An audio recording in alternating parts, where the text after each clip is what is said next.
Hello students, आइए आज हम लोग पढ़ते हैं हिंदी व्याकरण के अंतर्गत रस।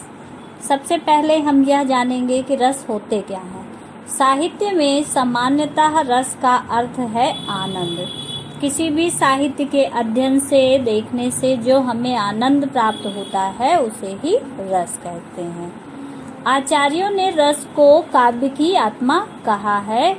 काव्य को पढ़कर या सुनकर हमें जिस आनंद की अनुभूति होती है उसे ही रस कहा जाता है। दूसरे शब्दों में हम कह सकते हैं कि विभाव, अनुभाव, संचारी भाव और स्थायी भावों के संयोग से अभिव्यक्त रति का ही रस के रूप में परिणति हो जाता है।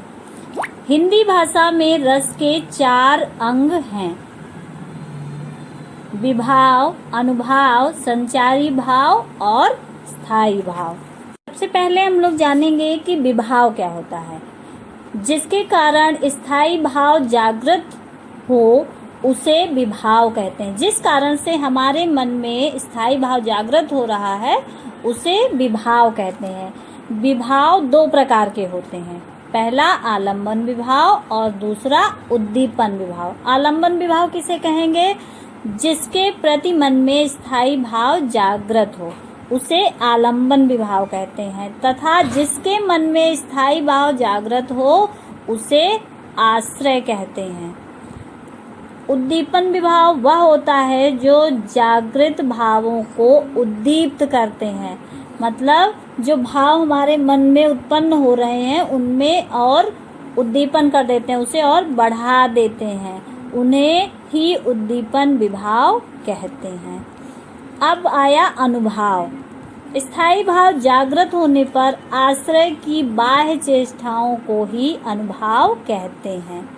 जैसे जब हमारे मन में किसी भी रस का स्थायी भाव जागृत होगा उसके कारण जो बाह्य चेष्टाएं होती हैं उन्हें हम अनुभाव कहते हैं। इसके बाद तीसरे नंबर पर आया संचारी भाव। मन में आने जाने वाले भावों को संचारी भाव कहते हैं। जैसे हर्ष, विषाद, गर्व, उत्सुकता, उग्रता, चपलता, दीनता, जड़ता, श्रम, आलस्य, स्मृति, स्वप्न, मूर्छा, रोग इत्यादि। ये सब क्या है? ये सब है संचारी भाव। चौथा अंग है स्थायी भाव। स्थायी भाव वह होते हैं जो हृदय में जो भाव स्थायी रूप से विद्यमान रहते हैं उन्हें ही स्थायी भाव हम कहते हैं। ये अनुकूल वातावरण होने पर सहसा जागृत होते हैं और ये भाव ही रस रूप में परिणत हो जाते हैं। स्थायी भावों की संख्या 11 है तथा इसके अनुसार ही रसों की संख्या भी 11 है। अब रस सबसे पहला कौन सा है? श्रृंगार रस। श्रृंगार रस का स्थायी भाव रति। करुण रस का शोक। वीर रस का उत्साह। विभत्स रस घृणा। शांत रस निर्वेद। हास्य रस हास। रौद्र रस क्रोध। भयानक रस भय। अद्भुत रस का विस्मय। वात्सल्य रस वत्सल और भक्ति रस का इष्ट देव विषयक रति, अर्थात ईश्वर के प्रति जो प्रेम है वही स्थायी भाव भक्ति रस का है। ये अब हम लोग जानते हैं कि रस कितने प्रकार के होते हैं और उनके उदाहरण के बारे में पढ़ते हैं। हिंदी काव्य में 11 रस होते हैं। मुख्यतः 9 रस होते हैं तथा बाद में 2 रस और बढ़ाए गए हैं। इस प्रकार से 11 रसों की संख्या मानी गई है। श्रृंगार रस, हास्य रस, करुण रस, वीर रस, भयानक रस, विभत्स रस, रौद्र रस, अद्भुत रस, शांत रस, वात्सल्य रस और भक्ति रस। तो सबसे पहले हम लोग पढ़ेंगे श्रृंगार रस के बारे में। श्रृंगार रस क्या होते हैं सबसे पहले हम ये जानेंगे। श्रृंगार रस का आधार स्त्री पुरुष का सहज आकर्षण है। इसे रसराज भी कहा जाता है। मतलब श्रृंगार रस वहां पर होगा जहां पर स्त्री पुरुष के प्रेम, मिलन या बिछोह का वर्णन किया गया होगा। श्रृंगार रस के दो भेद हैं, संयोग श्रृंगार और दूसरा है वियोग श्रृंगार। संयोग श्रृंगार में क्या है, नायक व नायिका के मिलन को संयोग श्रृंगार कहते हैं। जहां पर नायक व नायिका के पति व पत्नी के मिलन का वर्णन होगा वहां पर संयोग श्रृंगार होगा। एक उदाहरण देखते हैं हम लोग, जैसे राम को रूप निहारत जानकी, कंगन के नग में परछाई, याति सबे सुधि भूल गई, करटे की रही पल कारण नाही। अब यहाँ पर देखिए, यहाँ पर किस समय का वर्णन किया गया है, सीता जी के स्वयंवर का वर्णन किया गया है, जहाँ पर राम और सीता जी बैठे हुए हैं और लज्जा के कारण सीता जी उन्हें देख नहीं पा रही हैं, तो वो उनकी परछाई अपने कंगन में, जो कंगन में नग लगे हुए हैं, उसमें उनकी परछाई देख रही हैं और उसे देखकर वो सब कुछ भूल गई हैं। अब यहाँ पर देखिए स्थाई भाव क्या है, स्थाई श्रृंगार रस है तो इसका स्थाई भाव रति। आलंबन विभाव क्या है, श्री राम का रूप सौंदर्य। आश्रय क्या है, दुल्हन रूप में बैठी सीता। उद्दीपन विभाव क्या, उनके प्रेम को और कौन बढ़ा रहा है, विवाह मंडप स्थान। अनुभाव क्या है, राम का सौंदर्य। नग में निहारना। संचारी भाव हर्ष, चपलता तथा उत्सुकता। अब हम लोग पढ़ेंगे वियोग श्रृंगार। वियोग श्रृंगार में हम क्या पढ़ेंगे, वियोग श्रृंगार कहाँ पर होता है, जब नायक व नायिका बिछुड़ जाते हैं तब वियोग श्रृंगार होता है। मतलब जिन काव्य पंक्तियों में नायक नायिका के मिलन का वर्णन न होकर उनके बिछोह का वर्णन होता है वहां पर वियोग श्रृंगार होता है। जैसे उदाहरण देखिए, तन मन सेज जरय अगिदाहा, सब कह चंद भयो मुहि राहु, चहु खंड लागे उजियारा, चहु खंड लागे उजियारा, जो घर नाही कंत प्यारा। अब यहाँ पर पद्मावती, यहाँ ये पद्मावत से ली गई है लाइनें। यहाँ पे नागमती का वियोग वर्णन किया गया है, उनके पति वहाँ नहीं होते हैं, तो उसी समय का वो कह रही हैं कि चारों तरफ चौखंड लागे अंधियारा, चारों ओर अंधेरा ही दिखाई देता है। जो घर नाही कंत प्यारा, यदि घर में प्रिय पति ना हो, घर में पति ना हो तो ऐसा लगता है चारों ओर अंधकार ही अंधकार है। तन मन सेज जरे अगिदाहा, तन और मन आग के समान जल रहा है। सबका चंद भयो मुहि राहो, ये चंद्रमा सबको शीतलता प्रदान करने वाला है, किंतु मुझे ये राहु के समान प्रतीत हो रहा है। ये कौन कह रहा है, ये नागमती कह रही है, क्योंकि उनके पति उनसे दूर चले गए हैं। अब यहाँ पर देखिए इन पंक्तियों में स्थायी भाव क्या है, वियोग श्रृंगार है तो इनका स्थायी भाव होगा रति। आश्रय क्या है, कहाँ पर उत्पन्न हुआ है वियोग, नागमती के हृदय में, तो आश्रय क्या है, रानी नागमती है। आलंबन क्या है, जिसके कारण उत्पन्न हुआ है, तो राजा रत्नसेन, उनके पति का नाम है। विभाव सेज व चंद्र। संचारी भाव पूर्व मिलन की यादें, जो पहले की उनकी यादें जुड़ी हुई हैं, वह यहाँ पर संचारी भाव का कार्य कर रही हैं। हास्य रस। हास्य रस में जिन काव्य पंक्तियों को पढ़कर, सुनकर या देखकर हमें हंसी की अनुभूति हो, वहाँ पर हास्य रस होता है। साहित्य की भाषा में कहेंगे कि जिस प्रकार से विकृत रूप, वेशभूषा, आकार और वाणी आदि देखकर हास्य नामक मनोविकार की परिपुष्टि होने पर हास्य रस की उत्पत्ति होती है। आशय यह है कि जिस काव्य को पढ़कर, सुनकर, देखकर हमारे मन में हास्य रस की उत्पत्ति हो जाए, वहां पर हास्य रस है। हमें हंसी आ जाए, वहां पर हास्य रस है। जैसे यहाँ पर उदाहरण दिया गया है, बिंद के वासी उदासी तपोव्रत धारी, महाबिनु नारी दुखारे, गौतम तीय तरी तुलसी सो कथा सुनि, भय मुनि बृंद सुखारे, होए है शिला सब चंद्रमुखी, परसे पद मंजुल कंज तिहारे, कीनी भली रघुनायक जू करुणा, करिके कानन पगधारे। अब यहाँ पर उस समय का वर्णन किया गया है जब रामचंद्र जी विंध्याचल पर्वत पर पहुंचे, तो वहाँ के जो तपोव्रतधारी थे, सन्यासी लोग थे, तप का व्रत धारण करने वाले लोग थे, महाबिनु नारी दुखारे, वे सब नारी के बिना दुखी थे, पत्नी के बिना दुखी थे। तो उन्हें लगा कि जब गौतम की पत्नी कौन, अहिल्या को राम जी ने ताड़ दिया, राम जी ने मतलब वो शिला बन गई थी, पत्थर बन गई थी, तो राम जी के चरण छूते ही वो स्त्री बन गई। तो वहाँ के जो लोग हैं वो बड़े खुश हो रहे हैं कि राम जी आ रहे हैं। तो यहाँ जितने भी पत्थर पड़े हुए हैं शिला सब चंद्रमुखी, जितनी भी शिलाएं हैं, जितने ही पत्थर हैं, वो चंद्रमुखी स्त्री में बदल जाएंगे। तो वो कह रहे हैं अच्छा किया जो रघुनाथ जी करुणा करके यहाँ कानन को पगधारे, कानन में जंगल में इस तरह से पधारे हैं। तो बहुत अच्छा किया राम ने।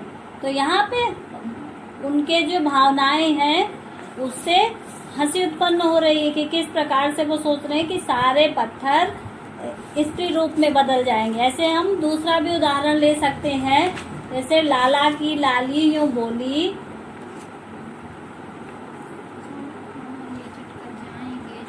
सारा खाना ये चट कर जाएंगे, जो बच्चे भूखे बैठे हैं ये क्या पंडित जी को खाएंगे। अब यहाँ पर देखिए जो पंक्तियां हैं इसमें आलंबन क्या है, विंध्याचल पर्वत के मुनि लोग, उन्हीं के मन में ये आलंबन उत्पन्न हो रहा है। उद्दीपन क्या है, शिलाओं को चंद्रमुखी में बदलने वाले राम का वन आगमन, अहिल्या के उद्धार की बात सुन मुनियों की प्रसन्नता। संचारी भाव क्या है, हास एवं उत्सुकता। हास्य रस, हास्य रस में जिन काव्य पंक्तियों को पढ़कर, सुनकर या देखकर हमें हंसी की अनुभूति हो, वहाँ पर हास्य रस होता है। साहित्य की भाषा में कहेंगे कि जिस प्रकार से विकृत रूप, वेशभूषा, आकार और वाणी आदि देखकर हास्य नामक मनोविकार की परिपुष्टि होने पर हास्य रस की उत्पत्ति होती है। आशय यह है कि जिस काव्य को पढ़कर, सुनकर, देखकर हमारे मन में हास्य रस की उत्पत्ति हो जाए, वहाँ पर हास्य रस है। हमें हंसी आ जाए, वहाँ पर हास्य रस है। जैसे यहाँ पर उदाहरण दिया गया है, बिंद के वासी उदासी तपोव्रत धारी, महाबिनु नारी दुखारे, गौतम तीय तरी तुलसी सो कथा सुनि, भय मुनि बृंद सुखारे, होए है शिला सब चंद्रमुखी, परसे पद मंजुल कंज तिहारे, कीनी भली रघुनायक जू करुणा, करिके कानन पगधारे। अब यहाँ पर उस समय का वर्णन किया गया है जब रामचंद्र जी विंध्याचल पर्वत पर पहुंचे, तो वहाँ के जो तपोव्रतधारी थे, सन्यासी लोग थे, तप का व्रत धारण करने वाले लोग थे, महाबिनु नारी दुखारे, वे सब नारी के बिना दुखी थे, पत्नी के बिना दुखी थे। तो उन्हें लगा कि जब गौतम की पत्नी कौन, अहिल्या को राम जी ने ताड़ दिया, राम जी ने मतलब वो शिला बन गई थी, पत्थर बन गई थी, तो राम जी के चरण छूते ही वो स्त्री बन गई। तो वहाँ के जो लोग हैं वो बड़े खुश हो रहे हैं कि राम जी आ रहे हैं। तो यहाँ जितने भी पत्थर पड़े हुए हैं शिला सब चंद्रमुखी, जितनी भी शिलाएं हैं, जितने ही पत्थर हैं, वो चंद्रमुखी स्त्री में बदल जाएंगे। तो वो कह रहे हैं अच्छा किया जो रघुनाथ जी करुणा करके यहाँ कानन को पगधारे, कानन में जंगल में इस तरह से पधारे हैं। तो बहुत अच्छा किया राम ने। तो यहाँ पे उनके जो भावनाएं हैं उससे हंसी उत्पन्न हो रही है कि किस प्रकार से वो सोच रहे हैं कि सारे पत्थर स्त्री रूप में बदल जाएंगे। ऐसे हम दूसरा भी उदाहरण ले सकते हैं, जैसे लाला की लाली यूं बोली,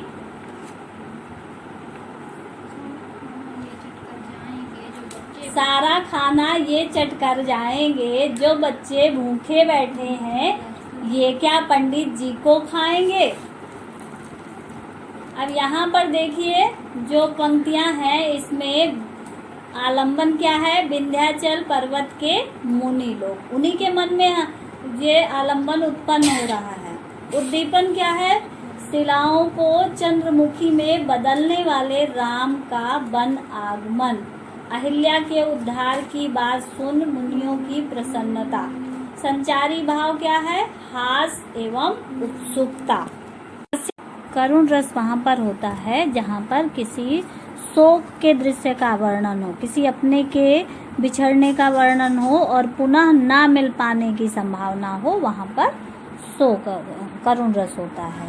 साहित्यिक भाषा में कहें तो शोक नामक स्थायी भाव, विभाव, अनुभाव और संचारी भावों के संयोग से करुण रस की निष्पत्ति होती है।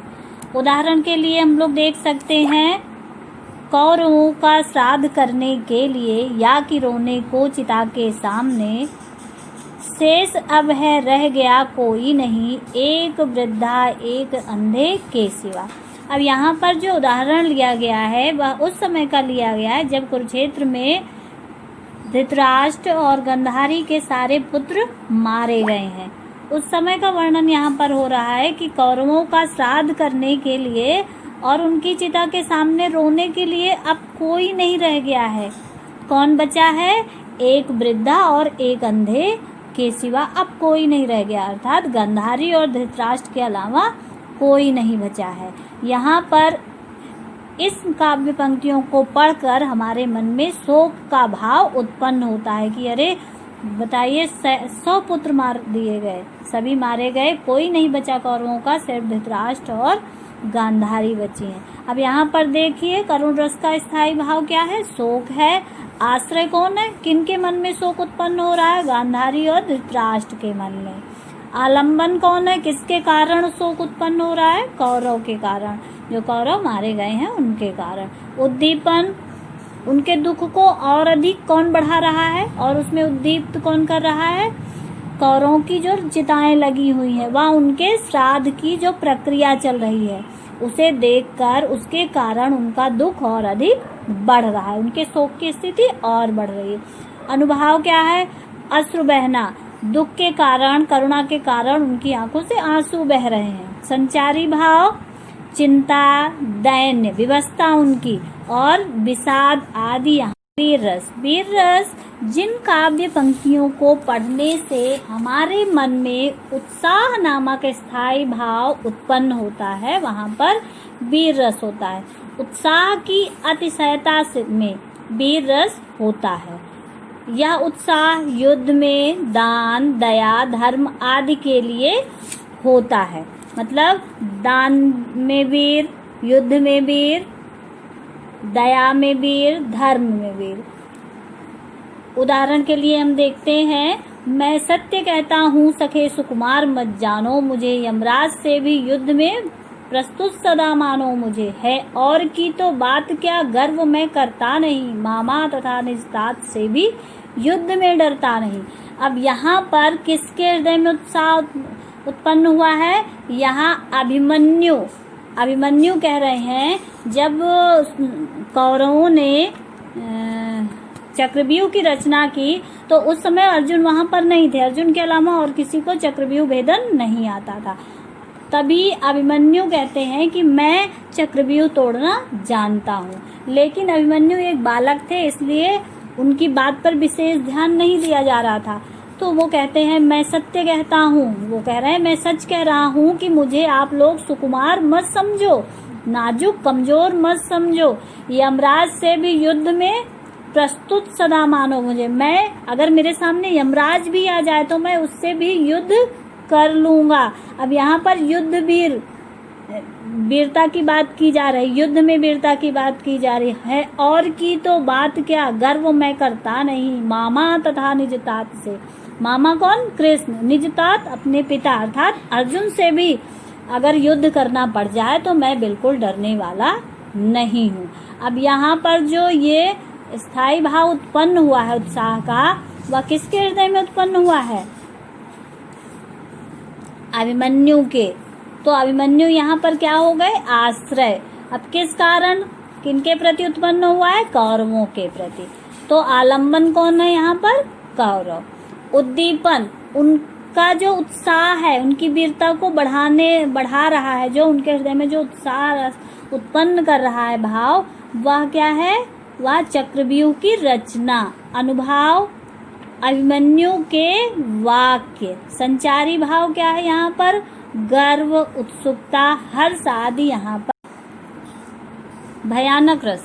भयानक रस जहाँ पर भय की अधिकता हो, भय की अधिकता में भयानक रस की निष्पत्ति होती है। मतलब ऐसी पंक्तियां पढ़कर, ऐसा काव्य पढ़कर, सुनकर जहाँ पर भय उत्पन्न होने लगे, वहाँ पर भयानक रस होता है। जैसे एक ओर अजगरहि लख, एक ओर मृगराय, बिकल बटोही बीच में पर्यो मूर्छा खाए।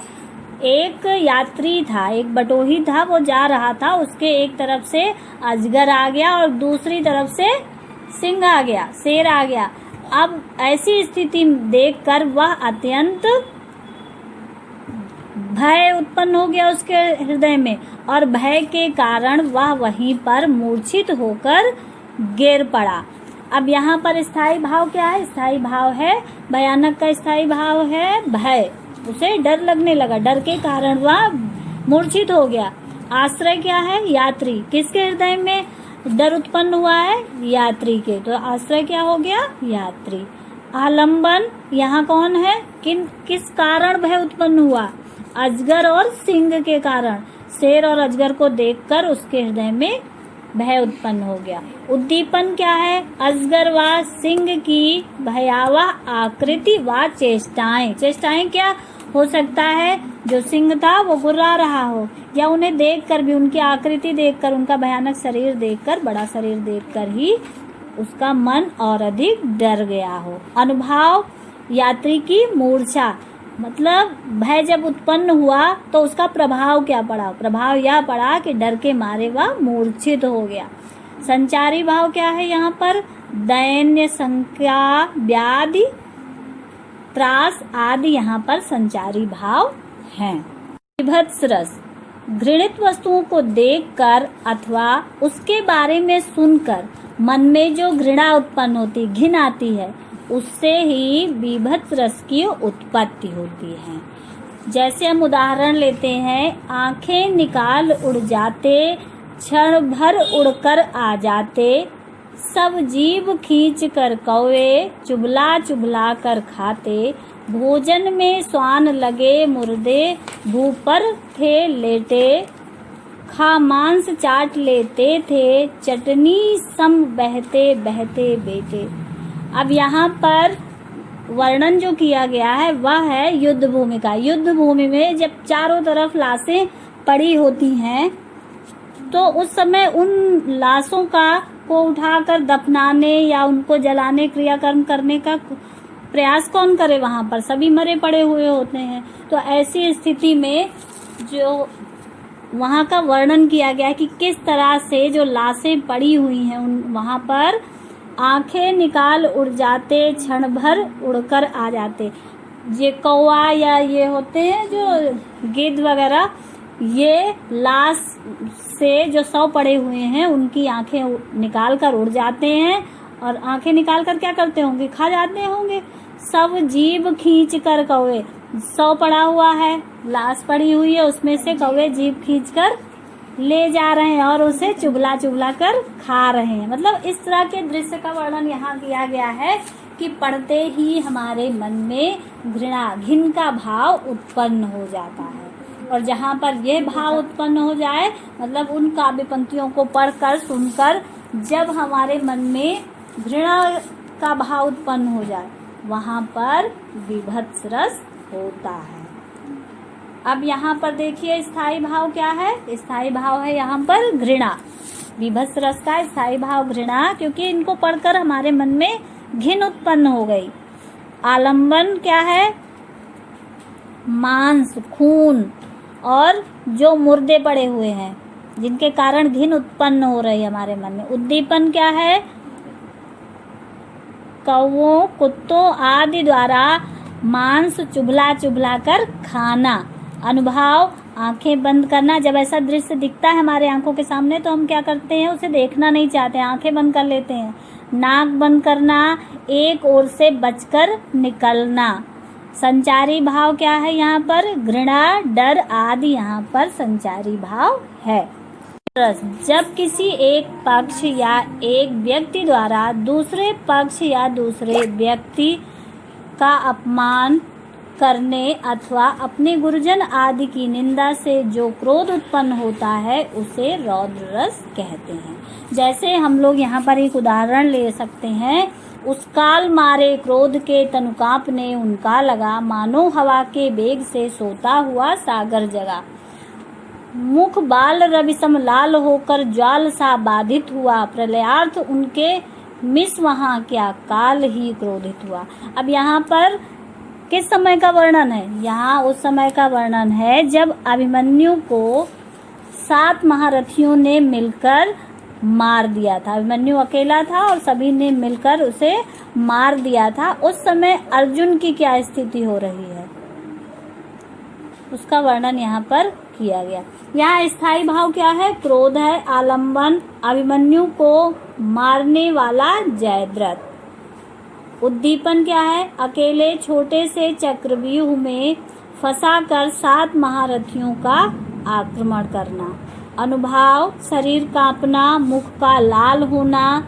संचारी भाव, उग्रता आदि यहाँ पर संचारी भाव है। अद्भुत रस बच्चों वहाँ पर होता है जहाँ पर किसी भी व्यक्ति के मन में अद्भुत आश्चर्यजनक वस्तुओं को देखकर आश्चर्य आदि का भाव उत्पन्न होता है। ऐसी स्थिति में अद्भुत रस होता है।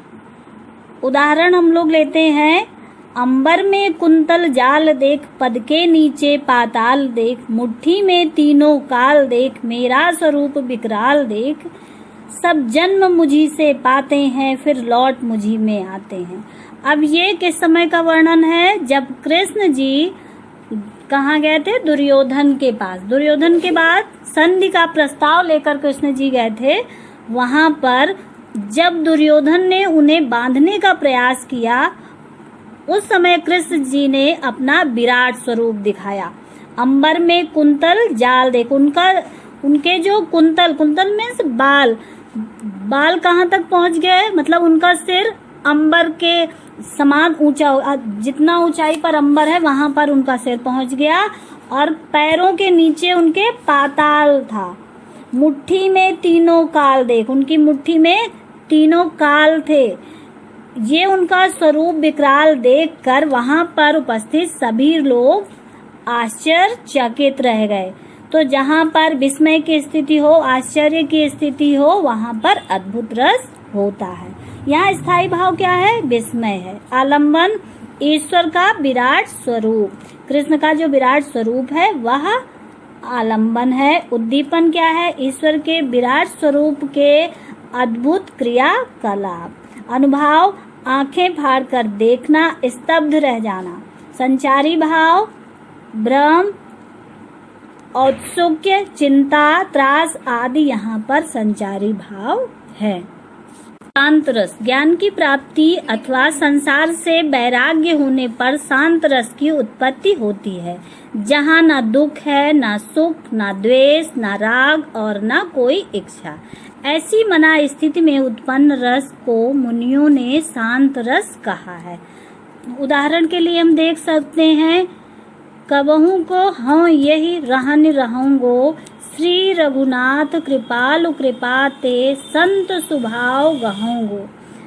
जथा लाभ संतोष सदा, काहू से कछु न चाहूंगो। परहित निरत निरंतर, मन क्रम वचन नेम, निभाऊंगो। अब यहाँ पर देखिए, संसार से पूर्ण विरक्ति और निर्वेद। यहाँ पर स्थायी भाव क्या है? निर्वेद। आलंबन, राम की भक्ति, राम की भक्ति में लगा हुआ जो व्यक्ति है। उद्दीपन, साधु संपर्क एवं श्री रघुनाथ जी की कृपा। अनुभाव क्या है? धैर्य, संतोष तथा अचिंता। संचारी भाव, निर्वेद, हर्ष, स्मृति आदि। यहाँ पर ये कहा गया है कि श्री रघुनाथ जी की कृपा से मैं अब संत स्वभाव ग्रहण कर लिया हूँ। मैंने अब संत स्वभाव ग्रहण कर लिया है। जथा लाभ संतोष सदा, काहू से कछु न चाहूंगे।